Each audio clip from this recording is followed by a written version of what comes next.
Student, आज हम पढ़ेंगे। शीर्षक है कुत्ते की सीख।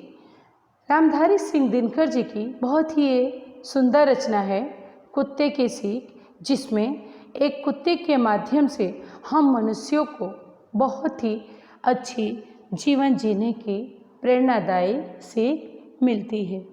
फर्स्ट ऑफ ऑल, हम अपना शीर्षक पढ़ने से पहले हम रामधारी सिंह दिनकर जी का जीवन परिचय देखेंगे। रामधारी सिंह दिनकर जी का जन्म बिहार के मुंगेर जिले के सिमरिया नामक गांव में हुआ था। शिक्षा जगत में आप आचार्य, उपनिदेशक, कॉलेज के विभागाध्यक्ष, विश्वविद्यालय के कुलपति तक की यात्रा सफलता के साथ तय की है। आप राज्यसभा के सदस्य भी रहे हैं। इनकी कविताएं राष्ट्र प्रेम, मानव प्रेम की परिचायक हैं। वे गांधी विचारधारा से प्रभावित थे। वे प्रगतिशील सामाजिक चेतना के कवि थे। आपको भारतीय ज्ञानपीठ पुरस्कार से सम्मानित किया गया है। रेणुका, हुंकार, रसवंती इनके काव्य संग्रह हैं। कुरुक्षेत्र, रश्मिरथी, उर्वशी जैसे प्रबंध काव्य आपने लिखे हैं। अर्धनारीश्वर, मिट्टी की ओर तथा रेती के फूल इनके चिंतनात्मक निबंध हैं। संस्कृत के 4 अध्याय इनकी प्रमुख गद्य रचना है।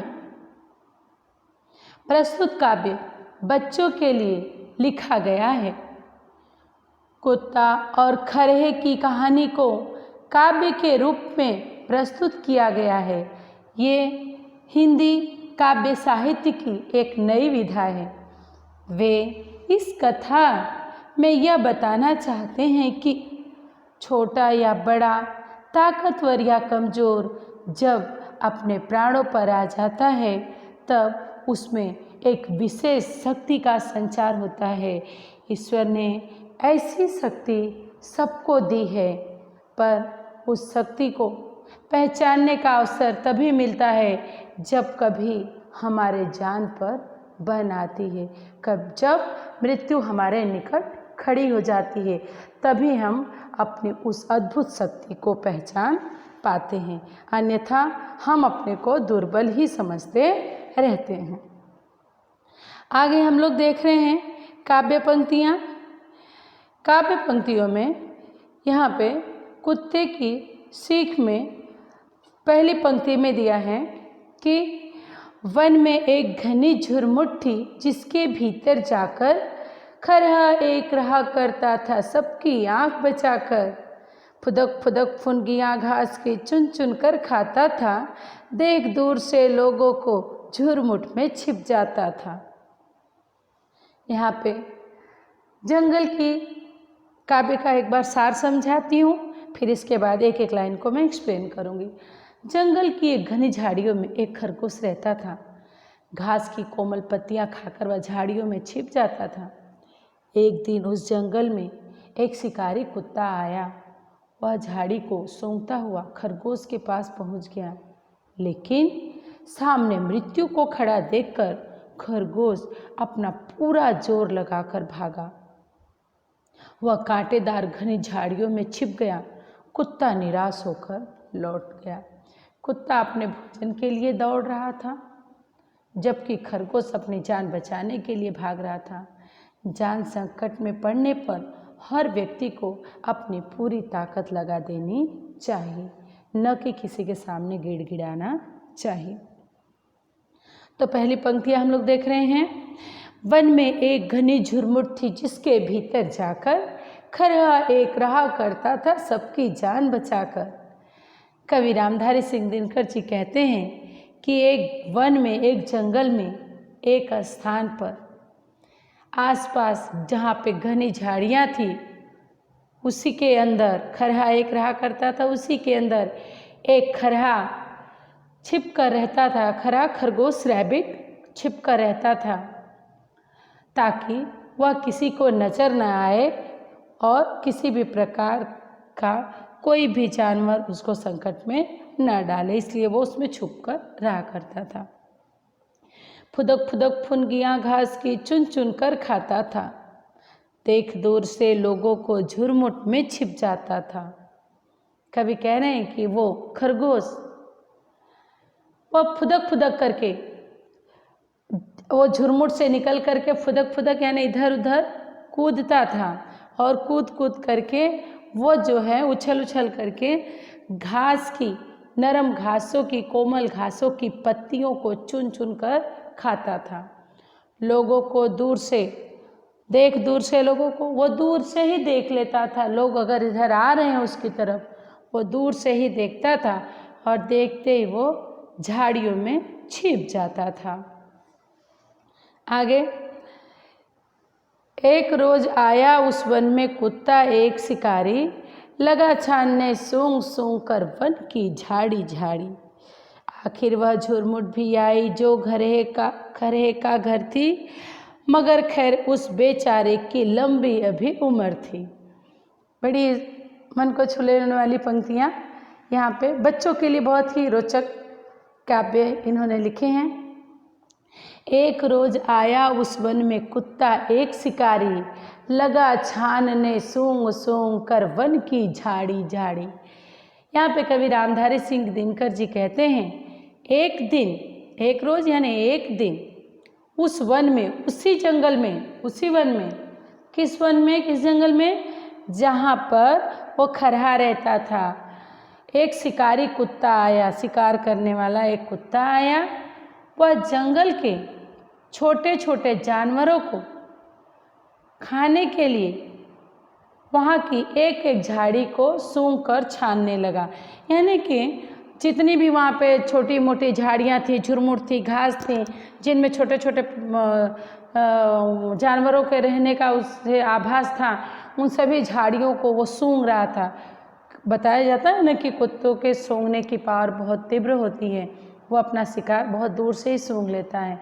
तो वो हर एक झाड़ियों को सूंघ रहा था और सूंघ सूंघ करके आगे बढ़ रहा था। आखिर वह झुरमुट भी आया जो खरहे का घर थी। और बच्चों, होता यूँ है कि जैसे जैसे वो एक एक झाड़ियों को सूंघता हुआ आगे बढ़ता है कि वो झुरमुट भी आ जाता है, वह झाड़ी भी आ जाती है जो खरहे का घर थी। जिसमें खरहा छिप कर रहता था वो झुरमुट भी आ गया और वहीं पे खरहा था, मगर खैर उस बेचारे की लंबी अभी उम्र थी। पर जिसमें वो कुत्ता सूंघ सूंघ करके खरहा जिसमें रहता था उस झाड़ी के पास जैसे आया, मगर खैर उस बेचारे खरगोश की अभी खैर थी, यानी कि अभी उसकी मृत्यु ईश्वर द्वारा लिखी नहीं थी उसकी, लेकिन उसके लिए कुशल यह हुआ कि बेचारे की अभी उम्र लंबी थी और लंबी उम्र होने के कारण वो अपनी जान कैसे बचाता है आगे हम लोग देख रहे हैं।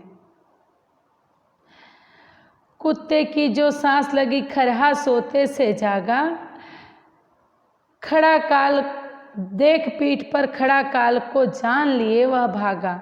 यहाँ पे कवि कह रहे हैं कि कुत्ते की जो लगी सांस खरहा सोते से जागा, देख पीठ पर खड़ा काल को जान लिए वह भागा। झपटा पंजा तान मगर खरहे को पकड़ न पाकर, पीछे पीछे दौड़ पड़ा कुत्ता भी जोर लगाकर। यहाँ पे कवि रामधारी सिंह दिनकर जी कहते हैं कि कुत्ते की जो लगी सांस, कुत्ते की श्वास का स्वर सुनकर, कुत्ता एक एक झाड़ियों को सूंघ रहा था और कुत्ते की सांस का स्वर सुनकर खरगोश सोया हुआ था जो घास की फुनगियाँ खाकर आराम कर रहा था, वो सोते से अचानक जाग पड़ा। उसने देखा, देख पीठ पर खड़ा काल को, यानी कि अपने सामने मृत्यु को निकट देखकर, अपने पीठ पर काल को खड़ा देख, अपने सामने मृत्यु को खड़ा देखकर जान लिए वह भागा। वह झटपट तेजी से भाग खड़ा हुआ, क्योंकि अगर वो उसमें छिपता तो कुत्ता उसको खाने ही वाला था, इसलिए वो अपने सामने मृत्यु को खड़ा देखकर जान लगाकर भाग पड़ा। पर क्या हुआ, झपटा पंजा तान मगर खरहे को पकड़ न पाकर पीछे पीछे दौड़ पड़ा कुत्ता भी जान लगाकर। यहाँ पे कि कुत्ता को सामने, उस कुत्ते को, शिकारी कुत्ते को सामने देखकर खरहा जैसे भागता है, और वैसे ही कुत्ते ने भी अपने पंजे झपटा पंजा तान, कुत्ते ने भी अपने पंजे तान कर खरगोश का पीछा किया, पर खरगोश को पकड़ न पाकर, यानी खरगोश को पकड़ नहीं पाया। खरगोश बहुत तेजी से भाग रहा था। फिर आगे क्या था, पाने, और वह पीछे पीछे दौड़ पड़ा। अब खरगोश को पकड़ नहीं पाया। कुत्ता भी अपना पंजा जोर से आगे की तरफ मार करके खरहे को पकड़ने की कोशिश किया, पर उसे पकड़ न पाया, और फिर वो भी पूरी तरह से जोर लगाकर खरहे के पीछे दौड़ने लगता है। आगे हम देख रहे हैं, 4 मिनट तक खुले खेत में रही दौड़ यह जारी, इतने में आ गई सामने घनी कंटीली झाड़ी। क्या कह रहे हैं, 4 मिनट तक खुले खेत में रही दौड़ यह जारी, इतने में आ गई सामने घनी कंटीली झाड़ी। भरकर एक छलांग छिप गया खरहा बीहड़ वन में, इधर उधर कुछ सूंघ फिरा कुत्ता निराश हो मन में। यहाँ पे लगभग 4 मिनट तक खुले खेत में जितनी रफ्तार से खरगोश भागा है और जितनी रफ्तार से कुत्ते ने उसे पकड़ने के लिए उसका पीछा किया है, यह खुले मैदान में, खुले खेत में 4 मिनट तक उनके बीच यह दौड़ जारी रही। खरगोश के भागने और कुत्ते की उसे पकड़ने की कोशिश करने की यह दौड़ 4 मिनट तक खुले खेत में चलती रही। इतने में आ गई सामने घनी कंटीली झाड़ी। इतने में ही सामने एक कांटों भरी घनी झाड़ी आ गई, कांटेदार घनी झाड़ी आ गई। और झाड़ी जैसे सामने आती है तो किसको फ़ायदा होता है वो हम लोग देख रहे हैं। भरकर एक छलांग छिप गया खरहा बीहड़ वन में, इधर उधर को सूंघ फिरा कुत्ता निराश हो मन में। यानी कि जैसे वो बीहड़ झाड़ी आती है, भरकर एक छलांग, जो है कि खरगोश एक लंबी छलांग लगाई और वह उस घनी कंटीली झाड़ी में जाकर छिप गया।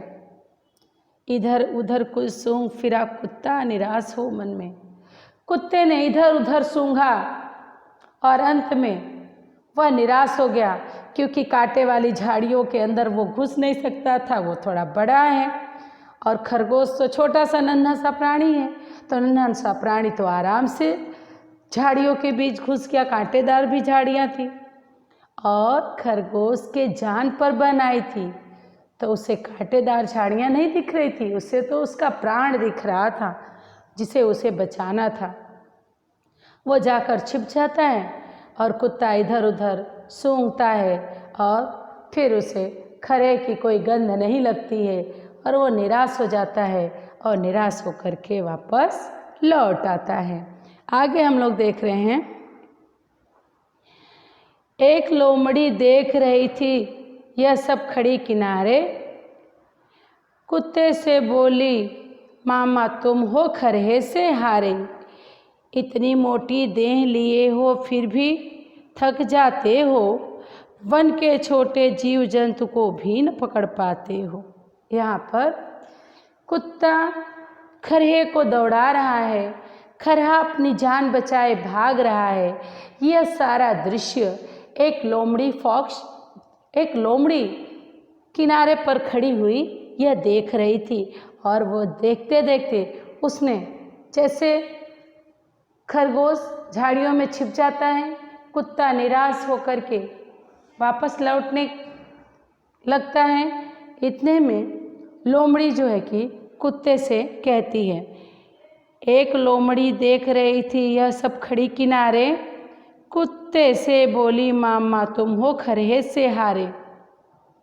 लोमड़ी कहती है, वो जो किनारे एक लोमड़ी किनारे खड़ी होकर यह दृश्य देख रही थी, उसने कुत्ते से कहा कि मामा, उसने कुत्ते को मामा सबसे संबोधन किया, मामा तुम तो खरगोश से हार गए। इतनी मोटी देह लिए हो फिर भी थक जाते हो, वन के छोटे जीव जंतु को भी न पकड़ पाते हो। वह कह रही है कि उसने कहा कुत्ते से कि तुम इतनी मोटे ताजे हो, इतने हट्टे कट्टे हो, इतने मोटे ताजे हो, फिर भी दौड़ते हुए तुम थक जाते हो। तुम्हारे अंदर इतनी ताकत नहीं है कि तुम जंगल के इन छोटे छोटे जीव जंतु को भी पकड़ नहीं पाते हो, तो इतनी बड़ी शरीर लेने का तुम्हें क्या फ़ायदा है।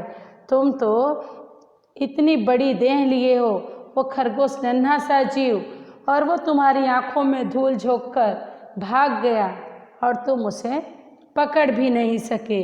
ये तो बड़े शर्म की बात है। लोमड़ी ने जैसे ही कुत्ते को ऐसा ताना मारा तो कुत्ते ने लोमड़ी को क्या जवाब दिया, उसी जवाब में हम लोगों के लिए एक अच्छी सीख छिपी है। हम लोग देख रहे हैं आगे की पंक्तियाँ। कुत्ता हंसा, अरे दीवानी तू नाहक बकती है। क्या कहा कुत्ता? कुत्ता कहा, अरे दीवानी तू नाहक बकती है, इसमें है जो भेद उसे तू नहीं समझ सकती है। मैं तो दौड़ रहा था केवल दिन का भोजन पाने, लेकिन खरहा दौड़ रहा था अपनी जान बचाने। बहुत ही महत्वपूर्ण लाइन है। कुत्ता जो है कि लोमड़ी ने जैसे ही कुत्ते को व्यंग किया, ताना दिया, वैसे ही कुत्ते ने हंसते हुए कहा। कुत्ता हंसा, अरे दीवानी। कुत्ता हंसा और हंस पड़ा और हंस करके उसने लोमड़ी से कहा, अरे दीवानी, अरे पगली। दीवानी यानी पगली। अरे पगली, तू नाहक बेकार में ऐसी बातें बक रही है, बेकार की बातें कर रही है। तू नाहक बकती है, तू बेकार, नाहक यानी बेकार में बक बक कर रही है। इसमें जो है भेद उसे तू नहीं समझ सकती है। वह कहता है कि कुत्ता कह रहा है लोमड़ी से कि इसमें जो रहस्य है, जो भेद है, जो रहस्य की बात है, वो तेरी समझ में नहीं आएगा। मैं क्यों नहीं पकड़ सका, खरहा कैसे बच गया, इस बात में जो रहस्य है वो रहस्य तो पगली समझ नहीं सकती है। आगे वो समझाते हुए कह रहा है, लोमड़ी को समझाते हुए कुत्ता कह रहा है, मैं तो दौड़ रहा था केवल दिन का भोजन पाने, लेकिन खरहा दौड़ रहा था अपनी जान बचाने। वह कह रहा है कि अरे मैं अपने भोजन के लिए, अरे पगली मैं तो दौड़ रहा था केवल दिन का भोजन पाने। मैं तो सिर्फ दिन का भोजन, एक दिन का नहीं, सिर्फ दिन का भोजन, मैं तो सिर्फ आज दोपहर के भोजन के लिए उस लोमड़ी के, उस खरगोश के पीछे दौड़ रहा था, लेकिन खरहा भाग रहा था अपनी जान बचाने। जबकि खरगोश अपनी जान बचाने के लिए भाग रहा था। इसमें बहुत बड़ा अंतर है, समझ दो। मैं सिर्फ एक टाइम का भोजन पाने के लिए उस खरहे के पीछे दौड़ रहा था, लेकिन खरहा किस लिए दौड़ रहा था? अपनी पूरी जिंदगी बचाने के लिए खरहा दौड़ रहा था। उसके दौड़ने में और मेरे दौड़ने में बहुत ज़्यादा अंतर है, जमीन आसमान का फर्क है, और इसे तू नहीं समझ पाएगी। आगे की पंक्तियों में हम लोग देख रहे हैं, कहते हैं सब शास्त्र कमाओ रोटी जान बचाकर, पर संकट में प्राण बचाओ सारी शक्ति लगाकर। कवि रामधारी सिंह दिनकर जी कह रहे हैं, यही हम लोगों के लिए बहुत ही बड़ी सीख है। सभी शास्त्रों में कहते हैं सब शास्त्र कमाओ, सभी शास्त्रों में कहते हैं सब शास्त्र कमाओ, रोटी जान बचाकर, पर संकट में प्राण बचाओ सारी शक्ति लगाकर। यहाँ पे कहते हैं रामधारी सिंह दिनकर जी की सभी शास्त्रों का यह कहना है कि अपनी जान बचाकर ही रोटी कमानी चाहिए। कभी भी अपने प्राणों का जोखिम लेकर, अपने प्राणों को जोखिम में डालकर हमें रोटी नहीं कमानी चाहिए। अर्थात अपने जीवन निर्वाह के लिए अपनी जान को खतरे में नहीं डालना चाहिए। परंतु जब जान पर बनाए, पहली लाइन है सभी शास्त्रों का कहना है, पहली लाइन है हम देख रहे हैं, अपनी जान बचाकर ही हमें रोटी कमानी चाहिए। अर्थात अपने जीवन निर्वाह के लिए अपनी जान को खतरे में नहीं डालना चाहिए। दूसरी लाइन, पर संकट में प्राण बचाओ सारी शक्ति लगाकर। यहाँ पे कहते हैं परंतु जब जान पर बनाए, यानी जब जान पर आ जाए तो अपनी पूरी शक्ति लगाकर अपनी जान बचानी चाहिए। अब कभी भी अपने जान का जोखिम नहीं लेना चाहिए। जब भी जीवन में अपने प्राणों पर संकट आ जाए, तो अपने प्राणों पर संकट जब आए तो अपने अंदर जितनी ताकत छिपी है, जितनी शक्ति छिपी है, सारी शक्तियों को लगाकर हमें अपने प्राण को बचाना चाहिए। आई होप कि आप लोगों को ये कहानी समझ में आई होगी। आगे हम लोग देख रहे हैं पाठ से रिलेटेड शब्दार्थ हैं झुरमुट,